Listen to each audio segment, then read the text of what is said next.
gracias, Señor, por Lourdes, que hoy se pone ante ti, Señor. Que oye tu voz y tu palabra, Señor. En medio de este pueblo elegido por ti, Señor. Úngela, Señor, y llénala, Señor, del fuego de tu Espíritu Santo. Y dale palabras, Señor. Dale palabras para esta comunidad que quiere escuchar tu palabra, Señor. Que quiere dejarse guiar por la luz del Espíritu, por la luz de la verdad, por la luz que aplasta toda tiniebla, Señor. Que quiere navegar en los barcos que nos llevan por los canales del Espíritu, por los canales que nos llevan a encontrarnos contigo, Señor, a encontrarnos con el mar de la vida. Gracias, Señor. Gloria, gloria, gloria. Alabado sea el Señor. Gloria, gloria, mi Señor. Gracias, Señor. Alabado sea por siempre, Señor. Gloria,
Pues gloria al Señor.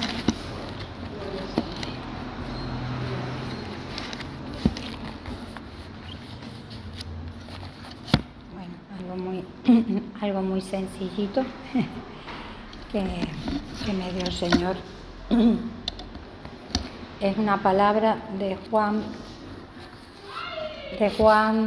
2, del 1 al 12. 3 días después se celebraba una boda en Caná de Galilea y estaba allí la madre de Jesús. Fue invitado también a la boda Jesús con sus discípulos. Y como faltara vino, porque se había acabado el vino de la boda, le dice a Jesús su madre: «No tienen vino». Jesús le responde: «¿Qué tengo yo contigo, mujer? Todavía no ha llegado mi hora». Dice su madre a los sirvientes: «Haced lo que él os diga». Había allí 6 tinajas de piedra puestas para las purificaciones de los judíos, de 2 o 3 medidas cada una. Les dice Jesús: «Llenad las tinajas de agua». Y las llenaron hasta arriba.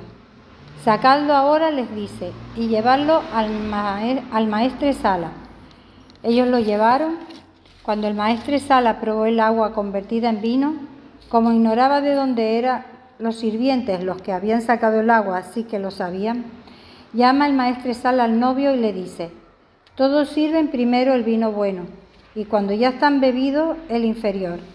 Pero tú has guardado el vino bueno hasta ahora». Así en Caná de Galilea dio Jesús comienzo a sus señales y manifestó su gloria, y creyeron en él sus discípulos.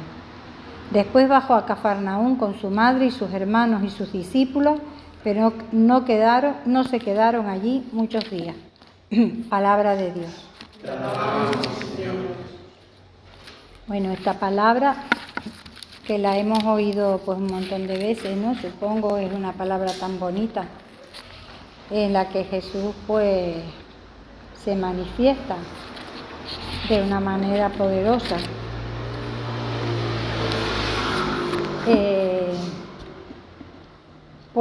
Pues marca, según dice la palabra, marca para Jesús un antes y un después.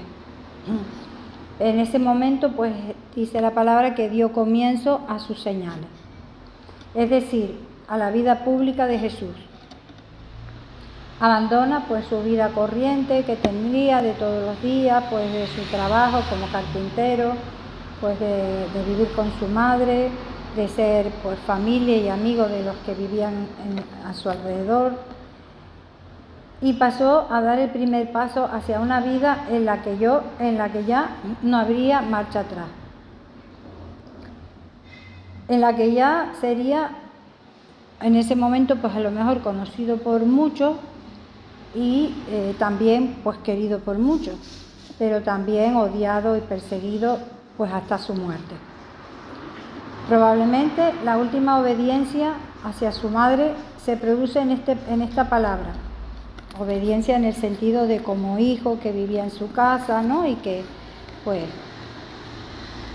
como su vida de buen hijo pues era obedecer a su madre, ¿no? Y a su padre. Entonces parece como que fue la última vez que él de alguna manera pues obedece a su madre en primera persona, ¿no?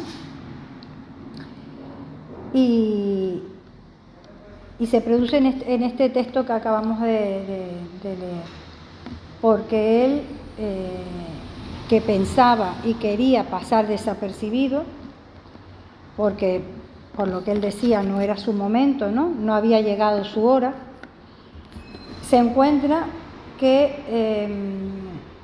obligado a obedecer, porque su madre, sin contar con él, sin su aprobación, se adelanta y le dice a los criados: haced lo que él os diga.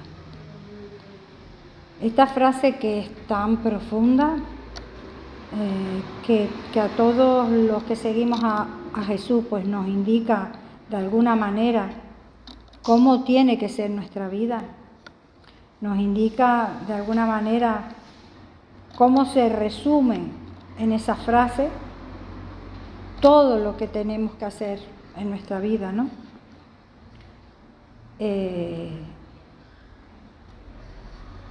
Y es así. En esta semana me acuerdo de que una amiga me ponía pues un tema, ¿no? Me hacía un comentario de un tema, de una situación que ella pasaba y que ella pues estaba intentando pues buscarle una solución, una salida, una respuesta, ¿no? Y no sabía cómo actuar. Pues bueno, pues la escuché, pues le intenté pues ayudar lo que el Señor me iluminaba, orientarla un poco, ¿no? Pero al final le dije: pónselo al Señor, óralo, pónselo al Señor, que Él te va a hablar y te dirá lo que es mejor, lo que es conforme a su voluntad. Es decir, que podemos resumirlo en la frase que la Virgen María le dice a los criados: haced lo que Él os diga, haz lo que Él te diga. Y es que esa frase ya sabía la Virgen María cuando se la iluminó el Espíritu Santo, que haría mucho bien a todo el mundo. Por lo menos eso lo hemos experimentado nosotros, ¿no? Que ayudaría a saber qué rumbo coger muchas veces cuando nos encontramos ante una situación que no sabemos cómo resolverla, ¿no? Qué rumbo coger cuando lo necesitamos. Es como esa luz que nos ilumina en una situación, y así es. Y se cumple hoy en día y se seguirá cumpliendo por siempre. Porque no en vano decimos que Jesús es el camino, es la verdad y es la vida. Por otra parte, parece que de esta palabra también llama la atención la fe que María tenía en su Hijo. Es verdad que sabía seguramente con certeza que su Hijo le iba a obedecer, porque esto es en plan más mundano, cuando tenemos por nuestros hijos pues le mandamos a hacer una cosa y bueno, normalmente nos obedece, algunos un poco más tarde, otros más después, pero bueno, ella sabía que su Hijo le iba a obedecer, ¿no? Y porque de forma pues familiar, pues sobre ellos tenemos una autoridad, ¿no? Y por eso lo hacen. Pero lo más llamativo es que María confiaba ciegamente en Jesús. Seguramente no había visto hacer a Jesús hasta ese momento nada extraordinario, pero es que todo en Jesús era extraordinario. Desde el momento en que se fue concebido de manera milagrosa en su seno, ¿no? Desde ese momento ya Jesús era algo extraordinario. Ella sabía que él iba a solucionar el problema de aquellos novios, que en la mitad de la celebración de su boda, pues probablemente el día más o uno de los días más felices de su vida, se habían encontrado que no podían ofrecer más vino a sus invitados, porque el vino se había acabado. Esta situación, pues claro, era engorrosa, era una situación para los novios pues muy vergonzosa, porque claro, estaban en una celebración y querían ofrecerle a los que estaban allí pues lo mejor, ¿no? Y dejaban para a la fiesta, le dejaban pues lo más esencial, que era el vino. Pues María sabía que Jesús era distinto. Había sido concebido en su vientre, como había dicho antes, de una forma diferente y única a cualquier ser humano. Después de vivir con él tantos años y de verlo cómo actuó cuando era niño, por ejemplo, cuando se perdió y apareció en el templo leyendo las escrituras como si fuera una autoridad, pues ya él sabía que Jesús no era alguien normal, corriente. María sabía que él era algo extraordinario, pero no sabía hasta qué punto podría serlo, pero tuvo fe y confió. Y el milagro se hizo realidad y el agua se convirtió en vino.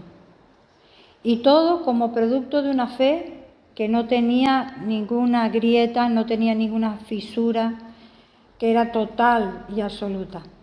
La que María tuvo siempre desde el mismo día que fue por el ángel Gabriel le anunciaron su concepción, ¿no? María siempre dijo sí, en confianza total.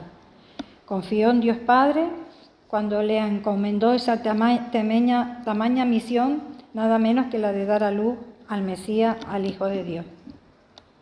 Y ahora, pues no iba a ser menos. En una cena tan corriente como podía ser una boda, se desató el milagro, porque María seguía con la misma fe y con la misma confianza que tuvo desde el principio. Ese hecho extraordinario se hizo porque puso toda su confianza en su Hijo, el único que sería capaz de resolver la situación. María, con esa frase, haced lo que Él os diga, nos indicaba también a nosotros, a todos los que vendríamos después, un camino a seguir y una actitud ante la vida.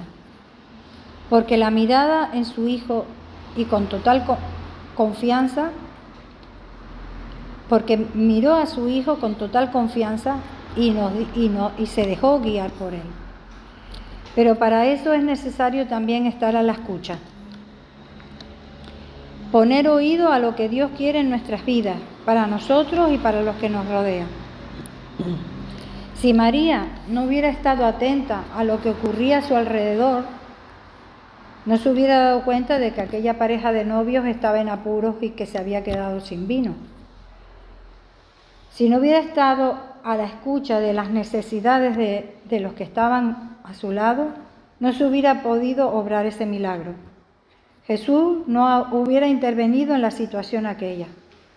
Por eso también hay que estar atentos a lo que sucede a nuestro alrededor, a las necesidades que tienen los otros hermanos, al momento que se vive en nuestro mundo en el que nos ha tocado y nuestro alrededor, y estar atento a nuestro alrededor para poder darle una respuesta a eso que nos rodea con la luz y con la mirada de Jesús. Atento a lo que Dios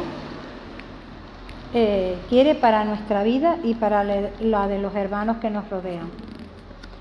En el envío que se hizo de catequista el domingo pasado y también el encuentro que tuvimos de catequistas el sábado en un encuentro diocesano de de las 4 islas, pues se escuchaba un lema que era discípulos de la escucha. Y todos, hermanos, estamos llamados a ser discípulos de la escucha. Pues para poder cumplir con este mensaje que nos dice hoy la palabra. En la profecía, el Señor nos decía, seguir mis huellas y mis pasos. Todo, por tanto, se resume en hacer lo que Él os diga. Pues gloria al Señor.